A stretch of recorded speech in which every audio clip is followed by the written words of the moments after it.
जी दोस्तों सफेदा देख रहे हो जी। आ ठेका है एक जवान नाल ते कुछ तो माशाल्लाह कोई बेहतर हो गया, पर जिले नागे नूगे लाने की वारी आए तो बंदा गया भज है।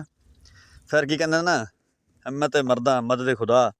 ये जवान साडा सैफुल बिरा साडा इत्थे मौजूद है भाईजान। साड़ी देखना अज सारा कुछ नवा प्रोजेक्ट लॉन्च कर रहे हैं। अपना ही पंप लिया भाई, अपने पैप लिया, अपनिया बैटरियां, अपनिया सोलर प्लेटा।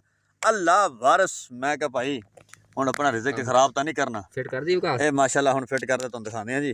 आ देख जिंदाबाद उस्ताद जी, वाह फैसला चार आई तेरे तेरियां ये मुहब्बतां जिहड़े सुनहरी हरूफ च लिखी जाणगियां। अल्लाह वारस माशाल्लाह जी माशाल्लाह जिंदाबाद। वाह ज़ोए तो बोर रहा दे ताजे। अल्लाह सर जी ये गल्लां तो ये बातां हाँ। अल्लाह जी साडी प्लेट भी आ गई जी, तो बाकी है हर शे मौजूद है जी। हम इस लाने तो फिर तुम दिखाने जी। आ भाई शजरकारी होने लगे जी। अल्लाह वारस पानी निकला है जी। तो आ देख लो तुहाडे सामने पानी लग रहा जी। वास्ता जी ये हुंदा जंगल च मंगल। ए सोलर प्लेटां जिहड़े सोलर है ना, दे सैफुल भरा भी चाई खड़ा है सफेदे हैं। ये जे तेरियां मुहब्बतां भाईजान सुनहरे रूप च लिखी जानियां। अल्लाह वारस ये लग रहे ने पानी। ए पई है कई तो असीं लगे भाईजान उस्ताद जी तरह शजरकारी करन। अल्लाह जी भाई जी। आ बोर लभ के जेडे लभे लभ गए, जेडे नहीं लभे फिर भाई जान बाल्टी दे नाल मैं ते सैफल ते ये नाल ना पानी पा रहे हैं। बोर कराने हैं यार, बोर करा रहे हैं भाई। पिछले बोर का की बनया वो तो तमाम दिखाने यार भैन च पता नहीं ना। बंदे मन्निया सी गुरबत है भुख है और चोरी डकैती है भी मन्निया सी। वो कोई बगैरती वाले डकैत अज पहली दफा देखे। साजी ने बोर दी नाल भी कर ली। हाँ जी जिंदाबाद। बंदा काबल सी कोई, मैं कहना कोई इंतहाई चरसी किस्म टाइप का बंदा सी। वो नाल ही कट लै गया। आ तुहानूं दिखाने हैं, असीं तो बड़े खुश होए भी बोर लब्भा साडा पानी पा पा के साजी। आ हुण तुहानूं मैं दिखाना एक मिनट साजी जरा। आ हुण असीं इत्थे निशानियां लोइयां वी सीगियां। आ बोर है, बड़ी मुश्किल से बोर लब्भा। साफल भाई इन्हें जरा चेक्यो ना, नाल तो दिखाइए थल्लों।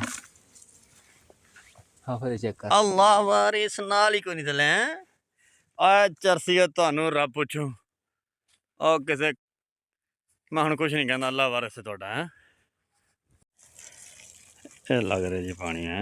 अल्लाह वारिस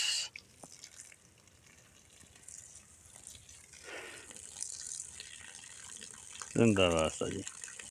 असी भाई जान पानी पा पा पा पा पानी कटते रहे फिर मतलब मजा निकले बोर का। ये थले जिले पट के देखे उन्होंने ये हालात की खड़े पैप दे। ये उनको पट नहीं होया तो दूरों दूरों करके चल गए ना। इंतहाई को पता नहीं किहड़ी नस्ल के लोग हैं। मैं तो हैरान हाँ यार,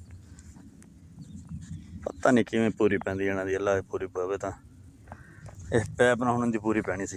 आ पैप देख लो जरा,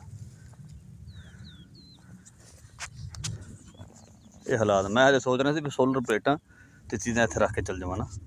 जेडे बंदे पैप नहीं प्लास्टिक का छड्डदे पे वो की छड्डणगे यार। कमाल जिमीदार ये हुण मैं एक बंदे दित्ता सी ठेके ते मसला ये नहीं जिमीदार सारे जेह्ड़े जिमीदार बंदा होंदा ओह् ते इवें नहीं करदा मदद दे नाल। ते जेह्ड़े हुंदे ना उत्थे लेबर तबका आया वा वो पूरी जिंदगी क्यों लेबर च रह जांदा, क्योंकि उन्हां दा जेह्ड़ा माइंड सैट हुंदा ना उही हुंदा जेह्ड़ा उन्हें साढ़े नाल कीती खड़े। ते असीं ठेका दित्ता सी एक बंदे नूं, मजदूर सीगे। ते अज मैं आया आप ठेका शेका मुक्या ते हालात चैक कर।